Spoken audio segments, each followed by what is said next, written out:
तो most important है कि साइंस है क्या चीज़, हम ये जानेंगे। और सबसे मोस्ट इम्पॉर्टेंट, साइंस का मतलब क्या होता है? CO2 कार्बन डाइऑक्साइड का मतलब होता है कि ऑक्सीजन। जब हम पृथ्वी पर इन्वायरमेंट का सबसे मोस्ट इम्पॉर्टेंट, ऑक्सीजन की सबसे मोस्ट इम्पॉर्टेंट। ऑक्सीजन का मतलब है कि जानवर भी ऑक्सीजन लेते हैं और एनिमल्स भी, मनुष्य और जानवर दोनों ऑक्सीजन लेते हैं। लेकिन जब ह्यूमन एंड द एनिमल्स, तो ये जब दोनों ऑक्सीजन को लेके कार्बन डाइऑक्साइड को छोड़ेंगे तो पेड़ पौधे क्या करते हैं? उसको संतुलित कर वो पर्यावरण में, इन्वायरमेंट में छोड़ते हैं। मोस्ट इंपॉर्टेंट, ये साइंस का मतलब है। समझ।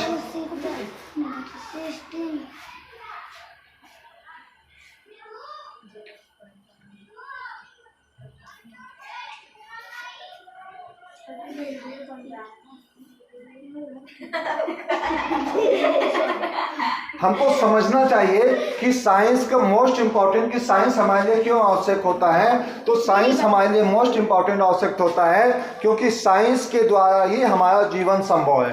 अब हमारे बच्चे कह रहे हैं कि सर जी ये साइंस के मतलब कैसे जीवन संभव है, हमें नहीं पता। तो आज हम बताते हैं कि अगर पृथ्वी पर साइंस ना हो तो पृथ्वी जीवन पर संभव नहीं है। मैं आपसे एक मोस्ट इम्पॉर्टेंट क्वेश्चन पूछता हूँ, तन्नू से पूछता हूँ, चंदा से पूछता हूँ, गरिमा से पूछता हूँ कि सबसे पहले पृथ्वी पर मानव आया था कि साइंस की उत्पत्ति हुई थी? चलिए प्रियांशु स्टैंड अप, खड़े होइए, बताइए ये कौन स्टाइल है, इसे उठने का? हाँ बताओ, बताइए अभी। हाँ कैसे, किस पर किस तो आपके पास क्या फैक्ट है कि आप बता सकते हैं कि पहले साइंस आया? कौन सा फैक्ट है? आप मुझे फैक्ट बताइए। वो सही है, तथ्य बताइए क्या, कैसे छिपा हुआ है साइंस? साइंस का आना मोस्ट इम्पोर्टेंट क्या है? सबसे मोस्ट इम्पोर्टेंट ये क्वेश्चन है। मैं कहना चाहता हूँ कि अगर हम इन्वायरमेंट में ऑक्सीजन ना हो तो क्या मनुष्य जीवित रह सकता है? कुछ लोग कहते हैं कि नहीं सर जी साइंस नहीं आया था, पहले मानव आया था। तो पहले मानव आया था तो चंद्रमा पर हम क्यों नहीं जीवन स्थापित कर सकते हैं? चंद्रमा पर हम जीवन स्थापित कर सकते हैं, मंगल ग्रह पर क्यों नहीं हम जा सकते हैं? जा सकते हैं नहीं, क्योंकि वहाँ पर ऑक्सीजन की आवश्यकता नहीं है। तो यहाँ पर पेड़ पौधों के माध्यम से मुझे ऑक्सीजन की प्राप्ति हुई। तो ये समझ होना चाहिए कि मनुष्य को साइंस की आवश्यकता क्यों पड़ती है। तीसरा, जांच पड़ताल। पहला है सिस्मेटिक नॉलेज। साइंस का फुल फॉर्म, साइंस का मतलब होता है सिस्मेटिक नॉलेज, व्यवस्थित क्रमबद्ध ज्ञान को हम क्या करते हैं? साइंस करते हैं। What is your science?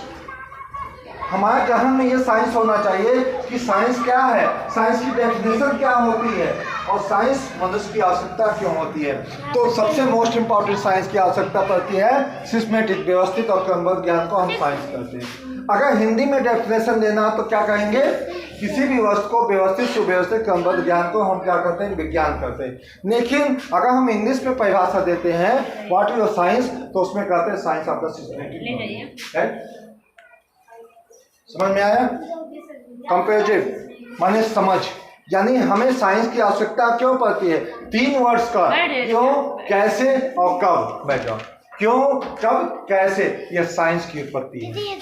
Science की खोज क्यों हुई? क्यों हुई? साइंस की खोज कब हुई? और साइंस की खोज, मनुष्य की आवश्यकता साइंस की खोज क्यों बनी? यह मोस्ट इंपॉर्टेंट क्वेश्चन है। इंट्रोडक्शन, जांच पड़ताल, यानी जांच किया जाता है। अगर आपके अंदर ब्लड है तो आपको पहले जांच किया जाता है कि आपका कौन सा ग्रुप ब्लड जांच है, वो भी साइंस के माध्यम से जांच पड़ताल किया जाता है और साइंस पर ही निर्भर।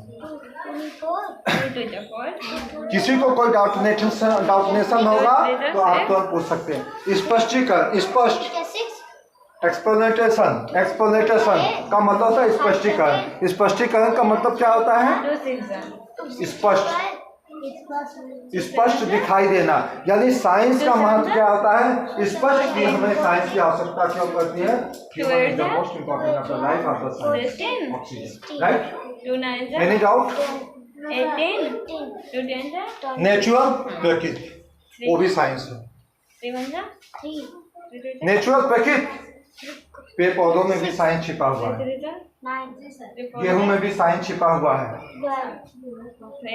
वो साइंस है। क्यों? नेचुरल। पानी बरसना भी साइंस है, भूकंप आना भी साइंस है, ज्वालामुखी भी आना भी साइंस है। ये साइंस के छुपे हुए हैं। अब दूसरा केस, कारण। कारण क्या है? सबसे मोस्ट इम्पोर्टेंट आज का हम कारण पूछना चाहते हैं पन्नों से। इन्वायरमेंट, वर्षा क्यों नहीं हो रही है, सबसे बड़ा कारण ये है।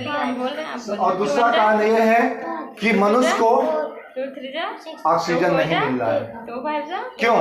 आप जानते हैं सबसे मोस्ट इम्पोर्टेंट क्यों? प्रदूषण। प्रदूषण का डेफिनेशन बताइए। प्रदूषण कितने प्रकार के होते हैं? ध्वनि प्रदूषण, जनसंख्या प्रदूषण, ये प्रदूषण है, प्रदूषण के डेफिनेशन है। यानी किसी भी प्रकार को, अगर सिंपल मैं बताता हूँ, एक मोटरसाइकिल जा रहा है, उसके पीछे 6 पैदल वाले हैं, उसके 6 पैदल के पीछे 6 वाले साइकिल वाले हैं, उसके पीछे भी 6 पैदल वाले हैं, 6 6 12 12 6 18। एक मोटरसाइकिल उन 18 को कार्बन दे रहा है, जो उसमें से धुआं छूटता है। तो जब कार्बन जाता है तो हम ऐसे करते हैं ना। तो ये 18 लोगों को नुकसान कर रहा है। तो आप बताइए 18 लोगों को नुकसान कर रहा है तो कितना प्रभावित करेगा साइंस का हमारे। Most important. दूसरा इफेक्ट माने प्रभाव। इसका प्रभाव अच्छा भी है और इसका प्रभाव गलत भी है। सब लोग नोट कर चुके हैं?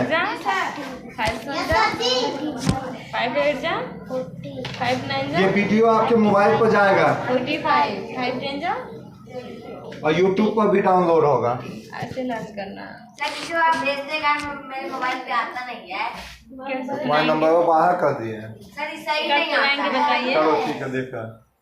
तो अब कब सुनाएंगे? सही। अब ये डेफिनेशन पता हो गई, सिस्मेटिक नॉलेज। अच्छे से देखिए, what is your science? Carry वाला। What is science? What is science? ऐसे क्या भुला जाते हैं, बताएं ना। Science of the systematic knowledge. Science of the systematic knowledge. लगा के बता दूं। Science of systematic knowledge. Science of systematic knowledge. Be quiet. 35 को 5। सर मेरा पेन सॉरी, ऐड करना है, मल्टीप्लाई करना है। सही है। 1 कैरी 7 और 3 10 and 11 ऐसे यहाँ ठीक है। आपने सही बताया था, सॉरी हम मल्टीप्लाई कर रहे थे, सोचे मल्टीप्लाई दिया है। Science of systematic knowledge. Science of systematic knowledge. 1 carry बच गया। 7 अभी लिखवाया नहीं है, ऐसे ऐसे सब ऐड करना। सिस्मेटिक का लिख लीजिए। नोट्स कर लीजिए, हम दे रहे हैं अभी इनको। क्या चीज? Science of systematic knowledge. हाँ नॉलेज। तो नॉलेज अपने मन से नहीं लिख पाए हो।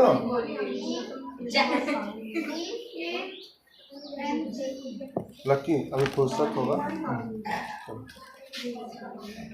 खाना खाने में तभी